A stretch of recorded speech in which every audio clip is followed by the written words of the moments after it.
crime, refusing to help a group of delinquents cheat on a test. As punishment, they forced him to stand at attention right there in the park. Jong-gu was terrified, tears welling up in his eyes, but the bullies just kept taunting and jeering him relentlessly. One of them, still fuming, kicked him. Jong-gu stumbled, managed to get back on his feet, only to be punched to the ground by another bully. They demanded to know if he'd learned his lesson, but Jong-gu remained defiant, insisting he would never help them cheat. Seeing his stubbornness, the ringleader kicked him again, and every time Jong-gu tried to stand, he was met with another brutal kick. Two girls who were with the bullies egged them on, fueling the fire. Unbeknownst to them, a girl passing by witnessed the entire scene and started recording their actions on her phone. She stepped forward and warned them to stop or she'd post the video online. Facing this seemingly frail girl who wasn't afraid to stand up to them, the four bullies, instead of backing down, continued their verbal abuse. The girl calmly told Jong-gu to leave, but, paralyzed by fear and the bully's presence, he couldn't bring himself to move. At that point, one of the girls stepped towards the girl with the phone, ready to teach her a lesson. But the girl completely immobilized her attacker in a flash of lightning-fast moves. Seeing her friend in trouble, the other girl rushed in, only to be effortlessly tossed aside, landing next to her incapacitated friend. The ringleader, seeing his crew getting humiliated, stepped forward, showing off some moves he probably thought were impressive. Let's just say his martial arts skills were lacking. Before he could even react, he was taken down with a series of swift strikes, landing hard on the ground. Seeing another bully foolish enough to approach, the girl clenched her fist and delivered a powerful uppercut, sending him crashing down. Without missing a beat, she spun around and delivered a sharp kick with her pristine white sneakers to the ringleader, who now couldn't even get back on his feet. Jong-gu watched the whole thing in stunned silence, completely awestruck. He couldn't believe someone could be so skilled. He soon learned her name was Chae-young, and she was the national karate champion of South Korea. Her father was even more impressive, a karate black belt who ran his dojo. Growing up under her father's influence, Chae-young had mastered various fighting techniques from a young age. This explained why she had never lost a fight against bullies. Chae-young had a strong sense of justice and couldn't stand seeing the weak being bullied, so she always stepped in to defend them. However, her constant involvement in fights had led to numerous suspensions from school. This wasn't the first time she was facing expulsion. Left with no choice, Chae-young's father had to transfer her to a new school. On their way, he specifically warned her to stay out of other people's business, reminding her that bullying happened everywhere. But, ironically, just after parting ways with her father, she stumbled upon another group of thugs picking on none other than Jong-gu. Once again, Chae-young couldn't stand by and watch, and she intervened. As fate, or perhaps misfortune, would have it, she later discovered those bullies were in her new class. Reeling from their recent humiliating defeat, the two bullies kept their heads down, too ashamed to look anyone in the eye. Jong-gu, on the other hand, was ecstatic. He wouldn't have to live in fear of being bullied anymore. He tried to strike up a conversation with Chae-young, but she brushed him off. Disappointed but undeterred, he waited until after school to approach her again, wanting to express his gratitude for her intervention. However, Chae-young told him to stay away. She explained that, more than the bullies themselves, she despised those who were too weak and cowardly to fight back. Jong-gu's timid nature was rooted in his family circumstances.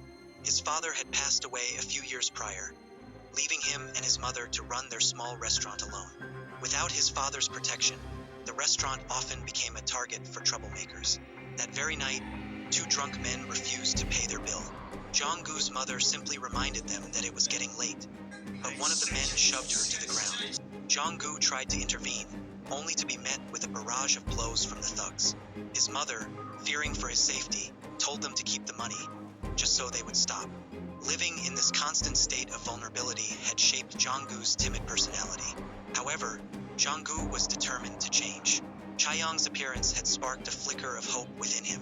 The next day, the two girls who had been with the bullies, accompanied by Yun, confronted Chae-young. Yun demanded that she delete the video, but Chae-young flatly refused. Seeing her defiance, Yun slapped her across the face, but Chae-young effortlessly blocked the blow with one hand and then, with a swift leg sweep, sent Yun sprawling to the ground. The other two girls, witnessing this, quickly fled, leaving Yun standing there, utterly embarrassed. Jong-gu happened to witness this entire exchange. After school, he mustered the courage to approach Chaeyoung again, this time asking her to teach him how to fight. Initially, Chaeyoung was going to refuse, but after hearing about Jong-gu and his mother's situation, her heart softened. She agreed to take him to her father's dojo and enroll him as a student. However, right after Jong-gu paid the tuition fee, Chaeyoung, much to his surprise, demanded a cut. Jong-gu, focused on his goal of becoming stronger, didn't think much of it. The cost seemed insignificant compared to the potential reward. But when he arrived for his first lesson, he realized that, aside from Chaeyoung, he was the only student in the entire dojo. Out of shape and unaccustomed to physical exertion, he struggled with the training.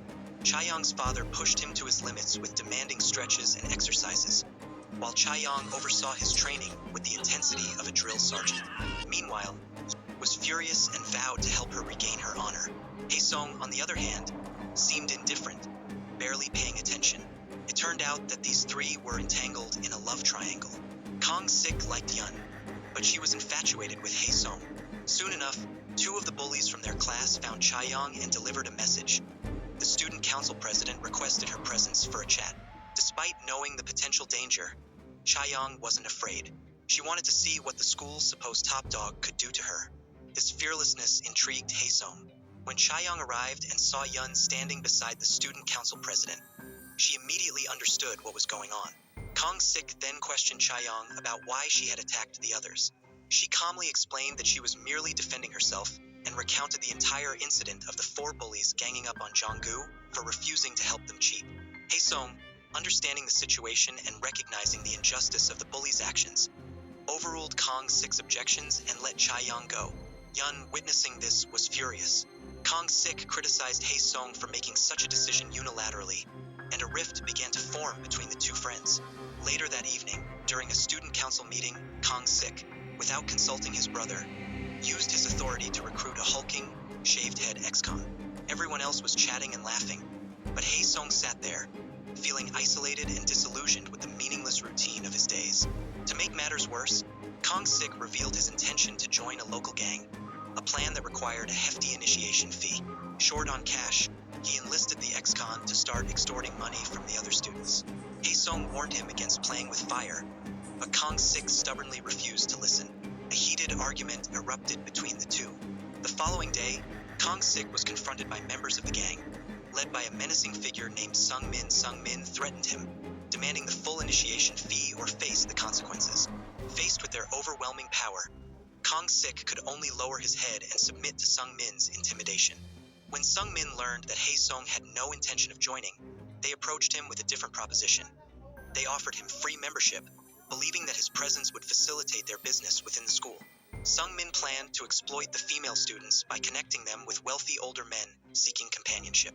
Haesung was disgusted by the offer. He would rather die than associate with such scum. Meanwhile, Kang-sik, desperate for money, set his sights on Jong-gu. His two goons quickly cornered Jong-gu and were about to drag him away when Haesung happened upon the scene. He intervened, creating a distraction to allow Jong-gu to escape. However, the goons, insistent on following Kang-sik's orders, refused to let Jong-gu go. Seeing their relentless bullying, Haesung finally snapped. With 3 punches and 2 kicks, he quickly subdued them. But just then, the ex-con launched a surprise attack, catching Haesung off guard with a brutal kick. Before Haesung could react, he was pummeled to the ground. Fortunately, Chaeyoung arrived just in time and ordered him to stop. The ex-con ignored her, but his arrogance proved to be his downfall. With a single, well-placed kick, Chaeyoung sent him flying. Then, in a flurry of lightning-fast strikes, 1 kick, 2 kicks, 3 kicks, followed by a devastating roundhouse kick, she completely knocked him out. Even Haesung, lying on the ground, was awestruck by her display of skill. After the fight, Chaeyoung picked up Jong-gu's bag and prepared to leave with him. As Chaeyoung and Jong-gu were about to leave, Haesung, struggling with his injuries, called out to Jong-gu, asking him how Chaeyoung had become so skilled. Upon learning that her family owned a karate dojo, he immediately enrolled, becoming the dojo's second student. From that point on, he turned his life around, dedicating himself to the path of righteousness. Both he and Jong-gu trained diligently every day. Whenever they met, Jong-gu would strike a characteristic karate pose, and Haesung would politely reciprocate with the same pose, followed by a gesture of encouragement. before heading to the changing room. At lunchtime, Chaeyoung's father would treat them to expired ramen, which they both ate with gusto. Due to his lack of physical conditioning, Jong-gu often encountered minor setbacks during training, while Hae-sung consistently completed each exercise with ease. One day, arriving at the dojo and seeing Jong-gu practicing with a jump rope, Hae-sung greeted him with the customary karate pose, received a nod in return, then proceeded to greet the instructor and quickly change into his training clothes. During a break, Chaeyoung's father bought ice cream for everyone. Hae-sung grabbed two without hesitation and, noticing that Jong-gu hadn't managed to get one, shared his ice cream, much to Jong-gu's delight. Later, during sit-up practice, seeing Hae-sung using pink weights for added resistance, a competitive Jong-gu grabbed even heavier weights. Not to be outdone, Hae-sung added a sandbag to his routine. An exasperated Jong-gu then grabbed the dojo's fire extinguisher, only to be stopped by Chaeyoung, who swiftly chopped his arm with her hand, preventing his childish act. At dinner time, Chaeyoung's father served them his usual expired ramen. Noticing Hae-sung's lack of appetite, he kindly hand-fed him a piece of kimchi. That day, Chaeyoung's father had to go on a business trip, leaving the dojo in their care for a few days. Before leaving, he specifically instructed them to look after his daughter. Later, while cleaning up, Hae-sung seized the opportunity to ask Jong-gu if he was free that weekend. He had 3 movie tickets and wanted to invite both of them. Chaeyoung initially wasn't planning to join the two boys, but seeing their genuine enthusiasm, the proud girl feigned reluctance before agreeing. After the movie, Hae-sung suggested they grab a bite to eat and proposed a game to decide who would pay. They ended up at an arcade playing a ball-tossing game. Despite her exceptional karate skills, Chaeyoung couldn't hit a single target after 10 tries. Her luck was so bad, she joked that she couldn't even win a lottery. Defeated, she gave up and stepped aside. Hae-sung then encouraged Jong-gu to try, initially intending to console him if he failed. To everyone's surprise, but Chaeyoung wasn't fooled. She challenged them to a competition she knew she would excel at, and the resulting score left both boys speechless. That evening, Jong-gu treated them to a delicious meal at his family's restaurant, cooked by his mother. Meanwhile, the bullies, now busy collecting protection money for the gang, were raking in cash. No longer bothering Jong-gu, they had shifted their focus to another vulnerable student. Jong-gu couldn't bear to watch his classmate being bullied. Remembering Chaeyoung's kindness, he didn't want anyone else to suffer the same way. The ringleader warned him to get lost or be next, but Jong-gu stood his ground. One of the bullies lunged forward with a kick, but Jong-gu, no longer his timid self, charged forward, tackling the second bully and yelling for his classmate to run and get a teacher. However, the ringleader was faster, catching the fleeing student. Jong-gu was then subjected to a brutal beating. After school, a dejected Jong-gu returned to the dojo and asked Chaeyoung's father if there was any martial art he could learn quickly. Seeing his bruised and battered student, the sensei realized that continuing this way wasn't a viable solution. He decided to teach Jong-gu a secret technique, the knife hand. This technique focused power into the pinky finger, emphasizing speed, precision, and force to deliver a debilitating blow. He instructed Jong-gu to practice it 1,000 times a day. Meanwhile, Hae-sung, through his interactions with Chaeyoung and Jong-gu, had come to understand the true meaning of friendship. He not only approached Kang-sik to announce his resignation from the student council, but also demanded that they leave Chaeyoung alone. Kang-sik argued that he was doing all of this for their future, envisioning them starting a business together after graduation. Hae-sung countered that success should be earned through hard work, not exploitation and oppression. Their friendship shattered. They engaged in a fierce brawl in a warehouse, a 28-round slugfest that ended with them parting ways. Back at the dojo, Chaeyoung tended to Hae-sung's wounds. He warned her to be wary of the bullies, but Chaeyoung, naturally, wasn't afraid of them. Meanwhile, Kang-sik, meeting with Yun, plotted a more sinister scheme, one that aimed to permanently neutralize Chaeyoung. The next day, Chaeyoung received a text from Yun, apologizing for the past and inviting her to the lounge for some delicious bubble tea. Despite suspecting a trap, Chaeyoung decided to go. Upon arriving, Yun was all apologies and humility, urging Chaeyoung to drink the bubble tea while it was still hot. As Chaeyoung was about to finish her drink, Yun, seemingly struck by a pang of guilt, knocked the cup over, revealing that the bullies had spiked it. Kang-sik, enraged by Yun's betrayal, slapped her across the face. Before Chaeyoung could react, the ex-con, lurking nearby, launched a surprise attack, restraining her. Chaeyoung was in serious danger. Meanwhile, Jong-gu overheard the bullies discussing their plan and, sensing trouble, raced back to the dojo to find Haesung.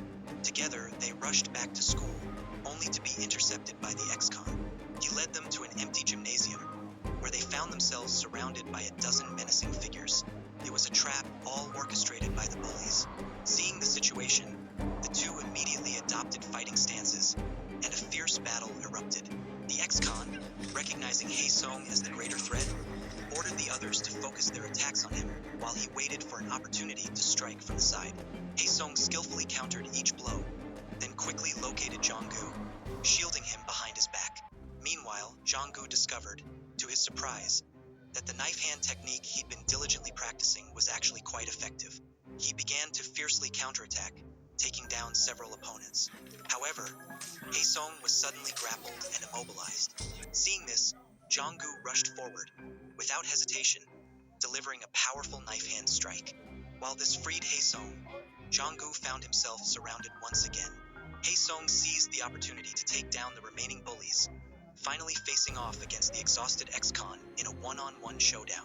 With a single, well-timed roundhouse kick, Haesung ended the fight. Without pausing, they immediately set off to find Chaeyoung. Meanwhile, Kang Sik had Chaeyoung tied up and was about to inflict serious harm when Haesung and Jong-gu burst into the room. Enraged and humiliated, he punched a nearby window. Haesung initially intended to call the police, but Kang Sik threatened to disfigure Chaeyoung if he did. To prevent this, they reluctantly complied with his demands. Haesung slowly stepped forward as instructed, then was forced to his knees. Kang Sik, still consumed by rage, unleashed a barrage of punches and kicks, berating Haesung for betraying their friendship. Seeing Haesung nearing his breaking point, Jong-gu seized an opening and delivered a knife hand strike, which landed with surprising force. Infuriated, Kang Sik charged at Jong-gu, only to be met with another knife hand strike. However, Jong-gu's limited repertoire was quickly exploited by Kang Sik, who grabbed his arm and delivered a series of punches, leaving him unable to stand. But Kang Sik had walked into a trap. Chaeyoung, having freed herself, launched a swift kick, followed by a devastating chop. As she pummeled him, she declared, "Fighting without righteousness is mere violence. Righteousness without strength is simply helplessness." Despite his efforts, Kang Sik couldn't land a blow on Chaeyoung. Having had enough, she finished him off with a powerful